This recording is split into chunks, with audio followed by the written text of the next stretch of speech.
Okay, with Andy Woodman, post-match, Bromley 3, Gateshead 1. Andy, an interesting game, that one. First half, you would have said that Gateshead probably... I want to see what you say about this, actually. They had possession. Now, did you see it as non-threatening possession, or did you see it as I need to get this side in at half-time and kind of tweak some things around? No, I thought the game plan was bang on, to be honest.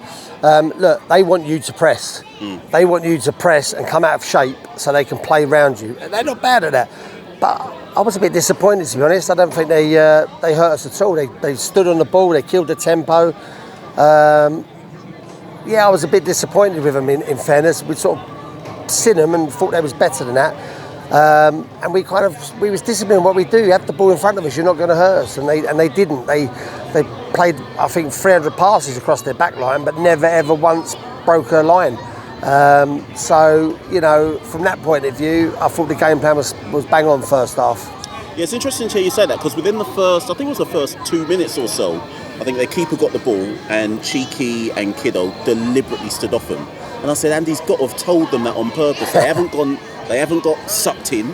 They're saying, what are you going to do with that? So was it a case of get to half time and kind of play that pattern and then change in the second half? Because there was a noticeable shift in the second half. 100%. Look, every team they've played against, teams have tried to press them and they've popped them off the park and scored goals. Let's give them another problem. Let's not press them and let them see what they can do with it. And they played some lovely passes across their goal line, which was great, but it didn't hurt us. And we just sat in and we mid block and to counter on them, and it was perfect.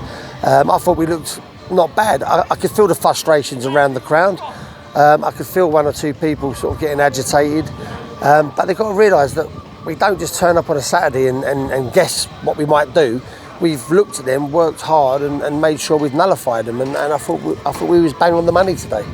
You brought on Bim Pepple second half. I thought that was probably his strongest performance this season. And it's an interesting one with Bim, because his hold-up play is better than probably people realise. His ability to... He almost can do what Cheeky does, in so much as bringing others into the game, as well as, of course, having the pace to run the channels and so on and so forth. So was it a case where you wanted to bring Bim on later, or was it in response to what you'd seen in the first half? No, I felt Kiddo was having a tough day, not performance-wise, just positional-wise. He couldn't get onto any of Cheeky's flicks. He tried to drop deeper. The ball was getting stuck under his feet. It wasn't a bad performance by Kiddo, just one of those days it wasn't quite coming off for him, and we was playing in front of them. So we wanted to make sure we got a bit more power and strength up the top of the pitch, held hold of the ball so the midfield can pick them up a little bit more, and then we can get a bit more of a press on them if we lose it. And we did that really well. Look, Bim, I'm going to say this with the utmost respect. He's a way sort of... I look at Bim as a player, and I mean this with respect. I hope this doesn't get taken out of context. He's our James Alabi. He's our better James Alabi now, and I mean it with respect to James. And Bim, he comes on. He's as strong as an ox, and he's got pace and he's got power. We just got to get Bim now adding goals to his performances and making sure that he stays fit.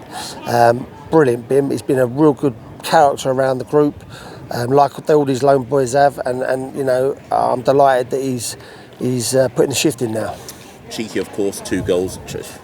It's hard to know what to say about Cheeky, because he just does what he does. But I thought that first goal was a special finish, because it wasn't an easy chance. He got onto it quick and got the shot off quick, almost before the keeper could set himself. And before you knew it, it was in the net. And I don't know as a gaffer if you run out of superlatives to say about Cheeky, because he's as guaranteed a goal scorer as you can get at this level. 100%. And what people fail to miss with Cheeky, he does it on the back of 60 minutes, 70 minutes, 90 minutes, every game coming up against centre halves, trying to power through the back of him.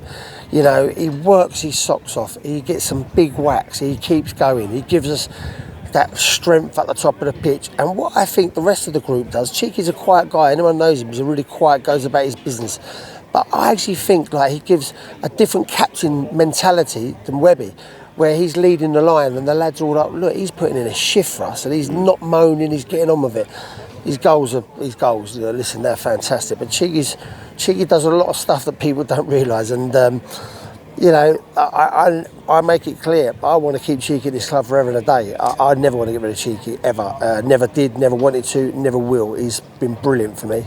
And lastly, at the other end of the pitch, I was doing some stat gathering in the middle of the week, and noticed it's almost sneaked up on everyone. But Bromley have it's either the second or the third, possibly after today's second best defensive record in the league, and I think that might have snuck up on people.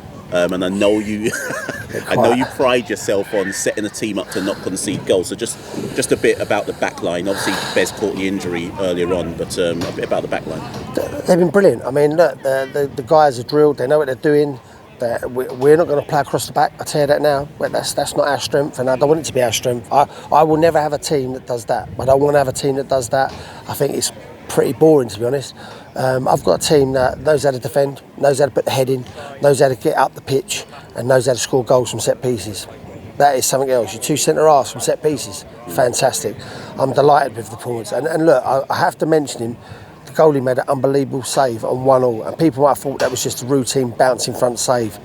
When you're in goal and your centre-half's trying to flick it and it misses everybody, you've got to make a reaction save at the end there and get it out. It was a brilliant save by Grant Smith. So, as a unit, fair play to them. They're really putting in a shift and keeping this core of results together for us. I should just ask, Bez, did you know yet, or is he? Yeah, Bez, I think he thinks we're in 1986 still. Yeah. He's all right, Bez. Yeah, he's up. He's talking. He's fine. Yeah, he's fine, Bez. So it was a brave, again, another brave challenge from Bez.